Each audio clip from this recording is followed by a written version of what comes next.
Hi, my name is Kyle. Welcome to Tall Garage.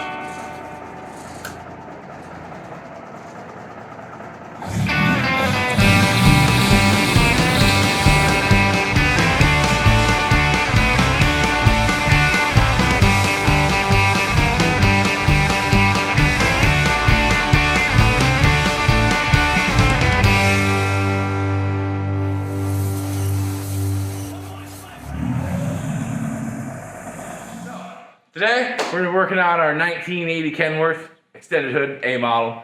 That used to be abandoned, but is now currently roadworthy after 21 years. So big pat on the back for that. We got about 3 months into it so far. It's been going pretty good. Had a few little hiccups, but not too much really. Today, we're gonna be getting the AC done because it's getting hot out there and I don't like to sweat. Why don't you guys leave a comment down below about what your worst experience without AC was in the truck. I remember I was sitting at a Coke DC out in Connecticut and it was 127 degrees one year. And that was the year I realized I never wanted to be without AC ever again when it was hot. So, all right, we're gonna get to it, but welcome to Tall Garage.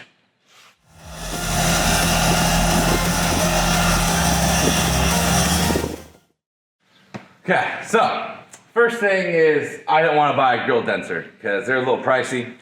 So I got on eBay and I found the biggest, cheapest condenser I could find. It was $94 and it was a factory 379 AC condenser.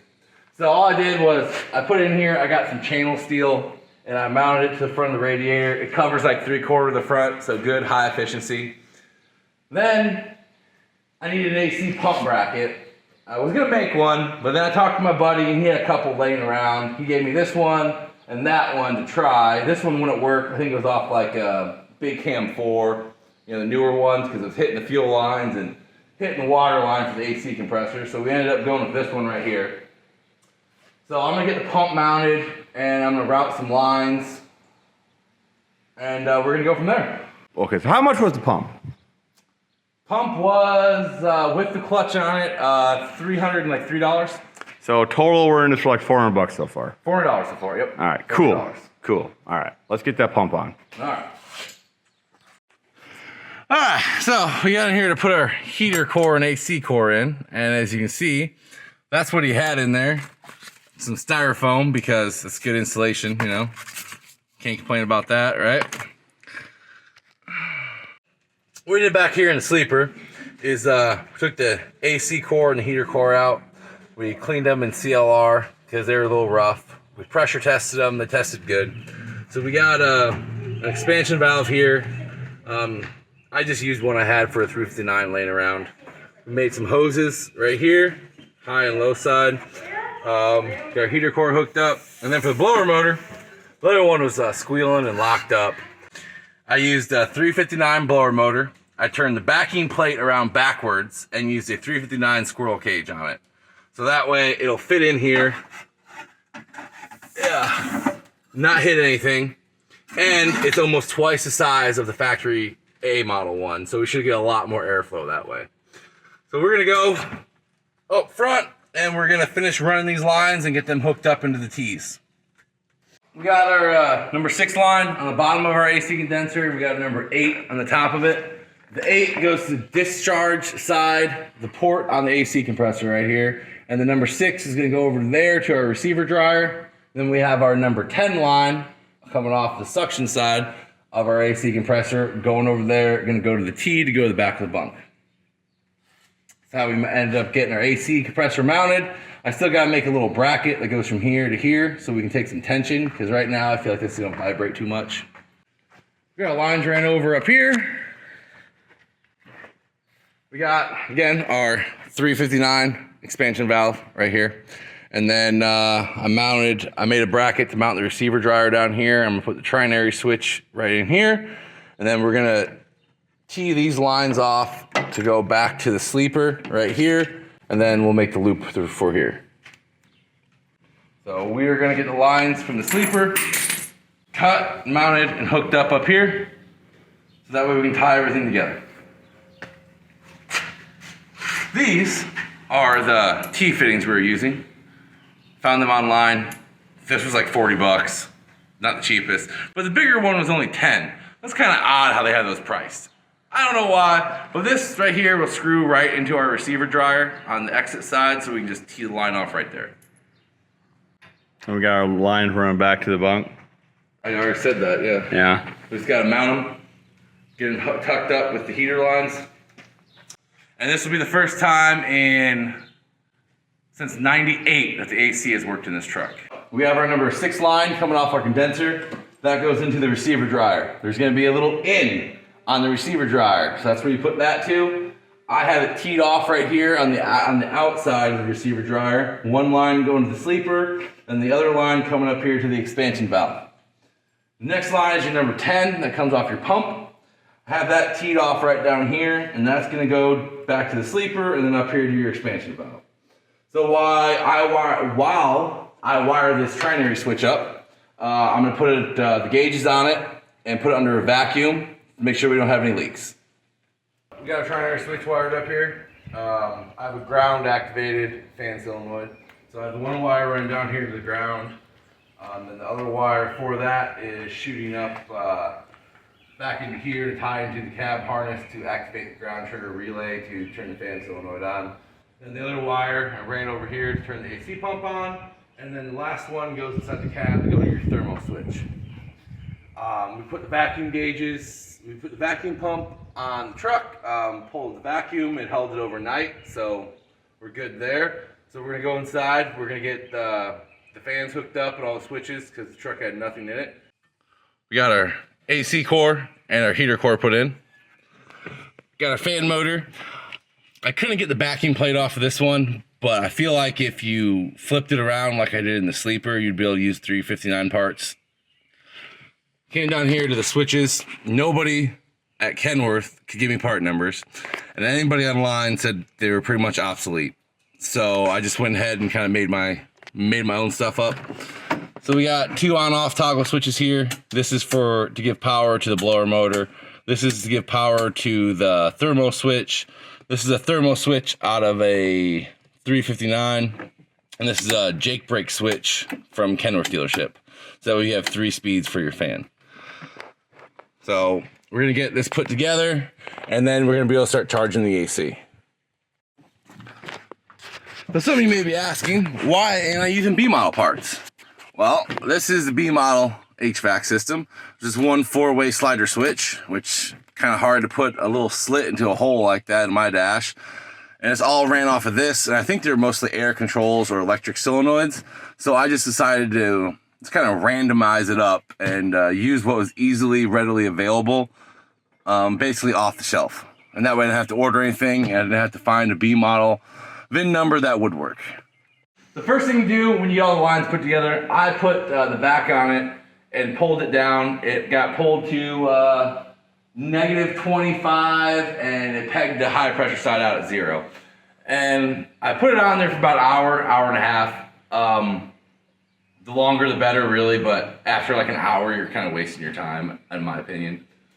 So it held a vacuum overnight, so there shouldn't be any leaks in the system. And then after you do that, what I like to do is I like to hook my Freon up and just fill the system up with as much as it'll take dry. So that way when you turn the AC on, the system should start to cycle, and then it'll eventually suck the Freon into the system. I've had to jump the compressor a couple times to get it started, to get it to start building pressure up, so that way it'll eventually take it on its own. Hopefully we don't have to do that, but if we do, we'll show you how to get that done. So we got our support bracket made for the AC pump so it doesn't rattle around. So we're gonna start charging it, okay? Since this isn't a factory system, we don't know how much the charge is supposed to be. So I'm going to assume that's gonna take between 3.5 and 5 pounds of Freon. So the York compressor takes 10 ounces of oil inside of it. Well, the Freon mixes with the oil and travels through the whole system. So I like to say you want 10 ounces of oil in your compressor at all times. So what I'm gonna do is I put 4 ounces inside my oil injector right here. So we're gonna add an extra 4 ounces to the system. And I got that number because I figure the condenser is gonna have about 1 ounce of oil in it.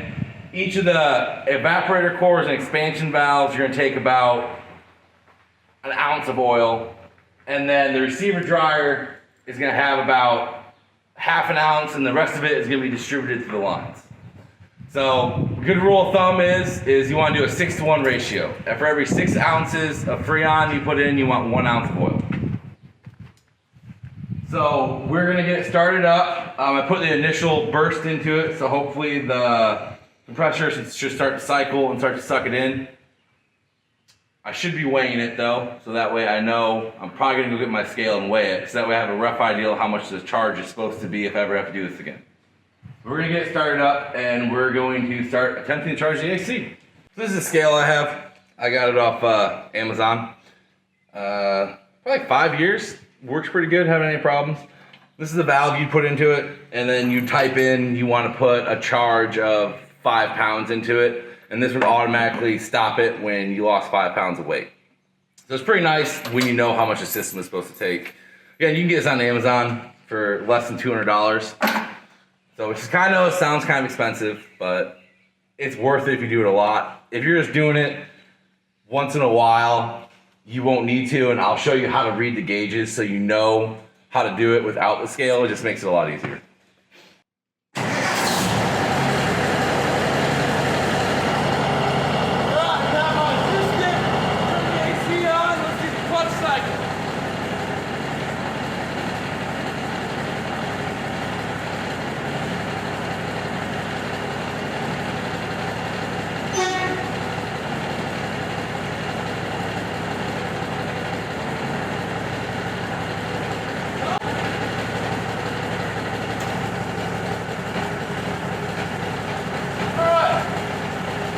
Got that going. Stuff some Freon in there, no compressor.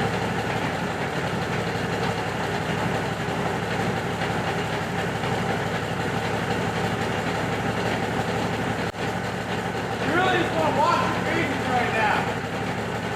You want to make sure the fan cycle's on. When it gets up to around 250, if it doesn't, shut it off immediately. You got a problem.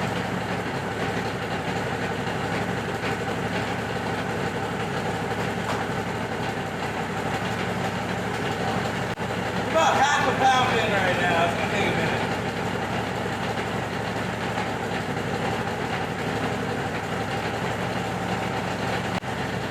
We're about a pound in. Still have to cycle a whole bunch more.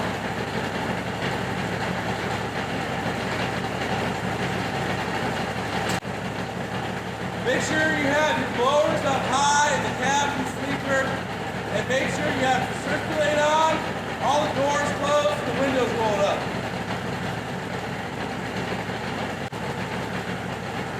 Now that I know it's cycled, I'm just going to turn the fan on. That way I don't got to keep listening to it shut on and off anymore. So with the fan on, because it's 75 out today, you want a low side around 35 and our high side between 150 and 170 with the fan on. Right now we're at 125.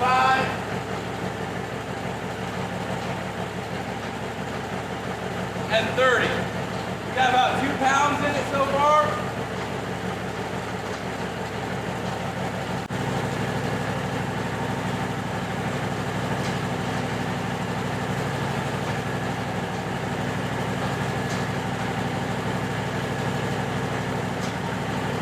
We're 3 1/4 pounds in so far. The gauges still aren't quite high enough, but we're getting 50-degree air, so we're going to let it go. We got about 47 degrees in the cab and sleeper. The pressure's still not high enough for me, so we're going to put a little more and see what happens. We want to try to get down to around 36 to 38 degree air temp. I'm pretty happy with that.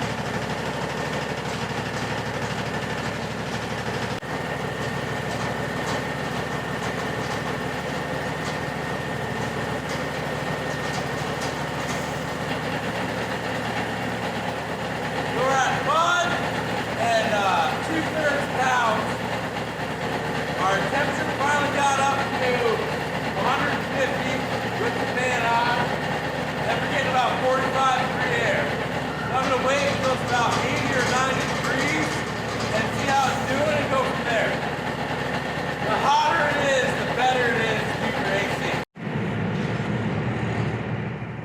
about 45 coming out of the vent.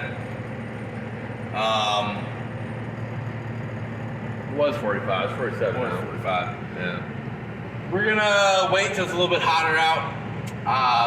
Apparently the used fan I put in, I don't think it's blowing enough air because I don't got enough air movement up top here. The bunk's doing really good.